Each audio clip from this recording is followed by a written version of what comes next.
In this video, we'll cover modulation. That includes oscillators and time bases, what they are, and how to use them. We'll firstly start off with oscillators, explaining what they are and how to use them. Then we'll move on to time bases, explaining what they are and how to use them.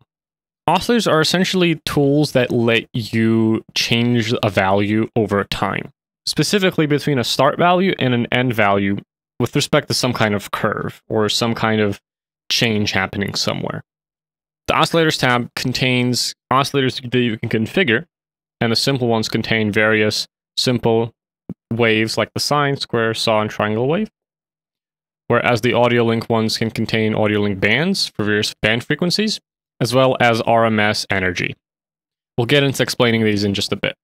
You can use an oscillator by finding a property that you would like to oscillate, and finding this little wave icon to the right of it. I'm going to be using this on the emission in this example, and I'm going to find the emission color right here and find this little button right here. I'm going to click this button, and so what it'll do is it'll turn this color into something that is going to be oscillated. So now this drop down here is going to let us select which oscillator we want to control this value. We can choose from the 6 simple ones that we have here, the AudioLink band ones, the AudioLink energy ones, and a special one that is going to be set to the start color when AudioLink is not available, and then the end color when AudioLink is available. For the purposes of this example, we're going to be using simple 1 here. And the simple 1 has been configured to be a sine wave. And so, as you can see, if we look at the emissions, they're slowly moving out and then back in. Out, and then back in. And we can change this to be a square wave, for example. Now it's blinking. Or a saw wave. Or a triangle wave. And so the way the oscillators work is that these curves right here that you configure are going to move between the start and the end color. So right now, I have the emission set to go between black and white, which will result in the emission hiding and then showing. But we can change this to whatever we want. We can make it go between red and magenta, right? And now it's moving between these two values very slowly. And of course, we can change the speed to 5. Now this is colored, so maybe we want to make it go between red and blue, right? And now it's oscillating, it's moving, as you can see. Now this might be more obvious on something like the main color here. Let's animate the main color. So it's going to default to simple 1. And let's say I want the main color to go between this gray and this blue. And now it's moving between that gray and blue. Maybe I want it to go to red and then to blue. And as you can see, it's moving between these values. If I want to disable an oscillator, I can just click this little icon again, and that oscillator would be disabled. I can also animate something like strength of this normal map right here. So as you can see, the strength of the normal map is now moving around. So you can animate literally anything that would have this little button next to it. Not every value can have an oscillator attached to it, but a lot of them can. And, you know, like for example, strength on masks can be oscillated. Blend mask stuff can be oscillated. Stuff in UV buses can be oscillated here. Goose settings can be oscillated. Hell, you can even like have oscillators here for TF as well. Sky's the limit, go be creative. So let's move on to explaining these oscillator types now. The simple ones let you choose from a couple of predefined waves. The sine wave here is going to smoothly move up, and then smoothly move down, and then kind of go back up, and then back down. Back up, and then back down. You can, of course, configure the speed at which this will move around. So let me go back and enable the emission oscillation again. Set it to black and set it to white.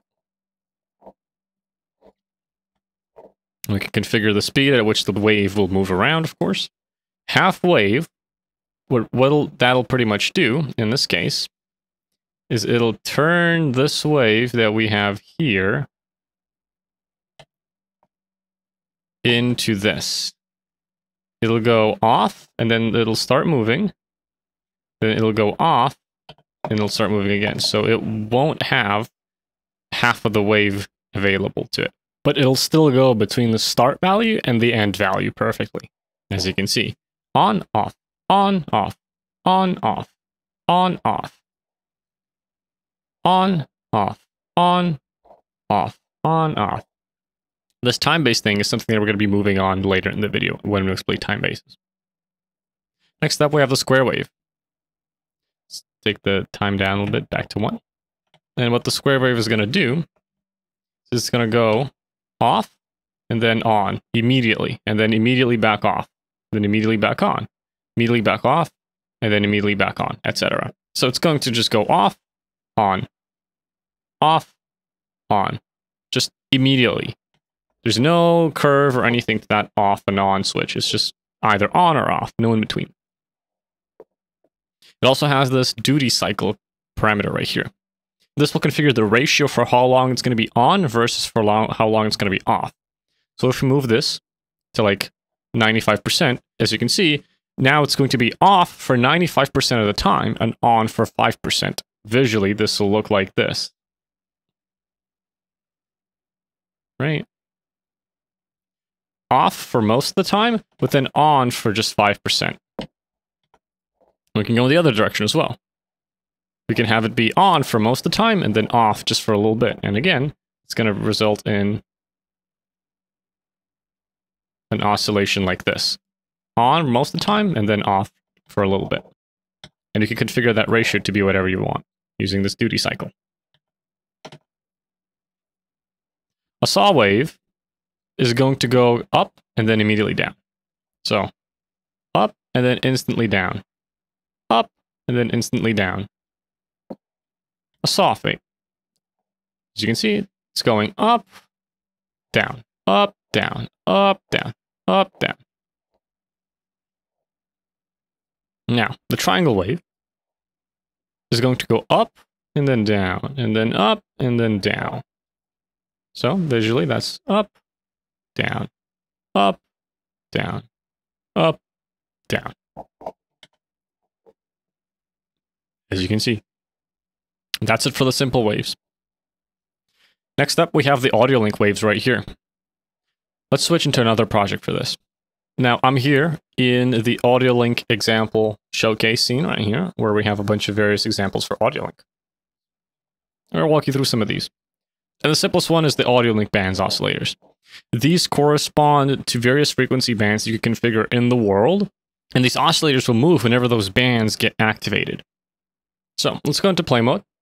And we're going to have some music playing now. As you can see, the moment that the kick drum hits, for example, the bass band activates here. This is the bass band low prefab right here. And as you can see, in the AudioLink tab, we have the band set to bass, right? And then we have on the main color oscillating between black and white according to this bass band right here. And you can set this up to oscillate anything you'd like. For example, we have scrolling emission right here. We have emission intensity.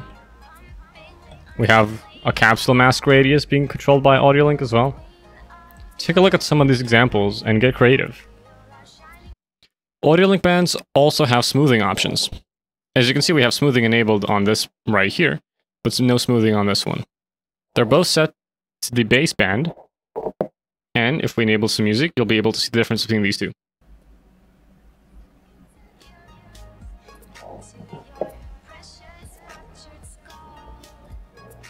Let's adjust the value of the smoothing.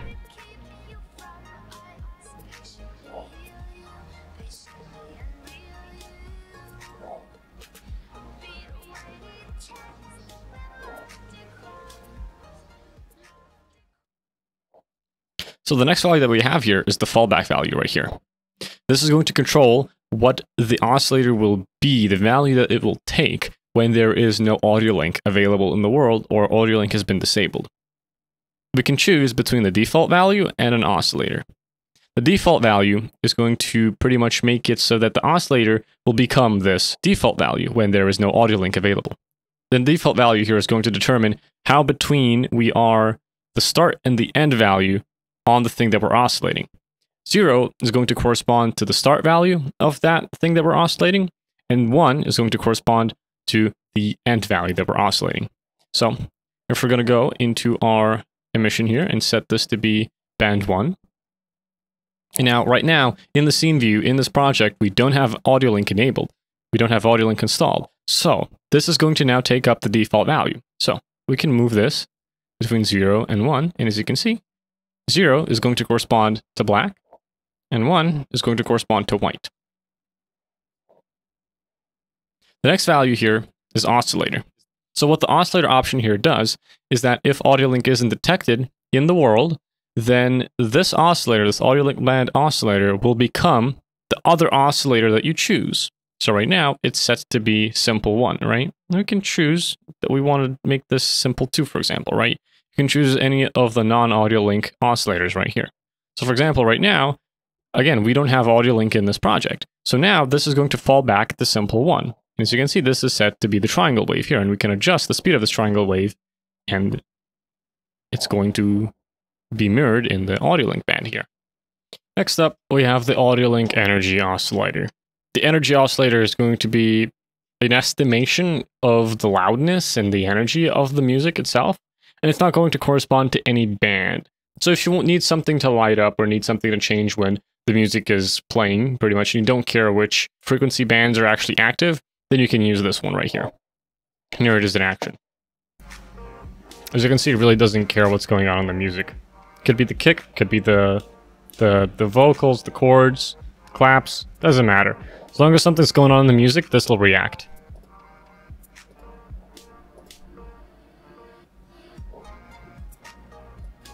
Can adjust the smoothing, of course, as well. The smoothing here on the fallback are the same as on the AudioLink bands themselves. So if you need to know what those are right there, watch the explanation for the AudioLink band. And of course, to use any of these oscillator bands for AudioLink, you need to have AudioLink installed in your project, or else they just won't work.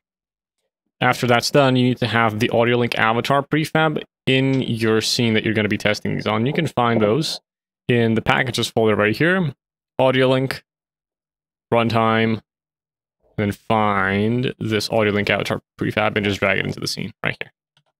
So make sure you have that. And if you want to change the song, you can go expand this and then click on this YTTLP player here and change the YouTube URL of the song that you want to play. Let's move on to time bases. So what are time bases? Time bases are essentially a way of keeping time. In shaders, the way we animate things is by having some kind of source of time, something that indicates to us that time is passing. And usually the way we do that is by using the time in the instance so far. And pretty much on the graph, what that time in the instance looks like is this. Actual time, moves here, and the value of how long we've been in the instance moves up, right? And then we use this value here to drive things like UV scrolling or the goose speed or stuff like oscillator speed. We use this change in this variable to drive changes in those other variables. And so time bases ask the question of, what if it wasn't just this linear graph right here, this straight up? What if we can have curves and move it around a bit and have it dip and go back up and go dip again and go back up? What if time wasn't linear? And so that's what time bases do. They let us do that. One of the time bases that's available right now in the Goose shader is the AudioLink band time base. And what AudioLink time bases let us do is let us use the chronotensity of a certain band to drive time-related values. And what that means, for example, is we have 4 bands that we can choose from, as you can see in time bases. We have 4 bands: bass, low mids, high mids, and highs. And what that means is that whenever this band activates, this time, this AudioLink band time, will either increase in the smooth manner, go back and forth, so increase and then decrease, or, go back and forth in a smooth manner. And what that visually looks like, if we were to just be increasing, is something like this, like on a bass band, for example. for example, the kick hits here, and so that time moves a little bit, right? And then we're not moving anymore, and then another kick hits, right? So we move up again, right? Another kick hits, right? And then the bass line is, and then, you know, like, and like if the bass line is kind of like wobbly, like the time will kind of go like this, right? This pretty much lets us create animations of things that move with respect to time, but then have those things kind of react to AudioLink pretty much, right? And so what we can do is, for example, have things where texture here scrolls with respect to AudioLink. Let's go into play mode here and I can showcase how that looks. And this is using the mid-high band set to increasing. You can, for example, set this to bass instead. And whenever the kick drum or the bass is active, this is gonna move, right? We can also, for example, use this on the goo speed. Alright, so this material, I'm gonna turn down the music a little bit. So this material is gonna be using speed time bass right here, AL bass. Mid highs again. I'm gonna set this to bass again. As you can see, the goo now kind of moves around whenever the bass is hit. This is set to increasing. I'm gonna set this to increasing. So the way you use time bass is pretty much you first of all need to set them up right here in the time bases tab. And then once they're set up, you need to find a property. It's going to be moving over time. So for example, textures usually have this UV scroll speed. That's going to be something that needs time to actually work. So it has this time base parameter right here. So you can click on that and set time base to be whatever you want. All right. Goo speed as well has this speed time base right here. You can change the time base of the goo movement. Oscillators as well have a time base. As you can see, a simple time base has a speed, which means that it also has a time base onto which the speed will be based on. Some masks have it as well. For example, the scroll mask. It has a speed parameter right here, and you can choose the time base that the speed will be based off of. So what are these other options now in the time base? Use time in instance as default will pretty much mean that this time base will default back to this time in instance thing that all animations use by default, in case AudioLink isn't available. So if AudioLink is available, we'll be using something like this as a time base, but if it isn't, we'll be using the normal kind of curve, the like kind of 45-degree angle curve right here as a time base. Add to time in instance. What that'll do is it'll pretty much combine these two time bases together. So it'll take the AudioLink time right here, right? This thing right here, and this curve right here, and it'll add them together.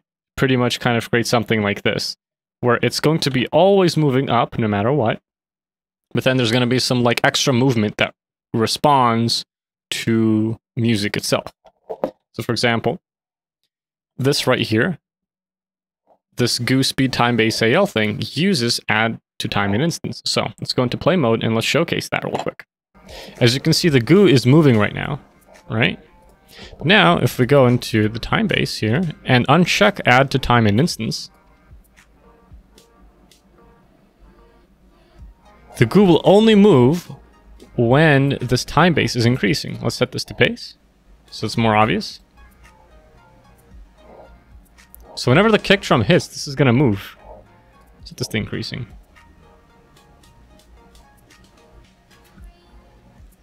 Very obvious to see when the kick drum hits, that's going to be moving. That's pretty much it for modulation. Have fun.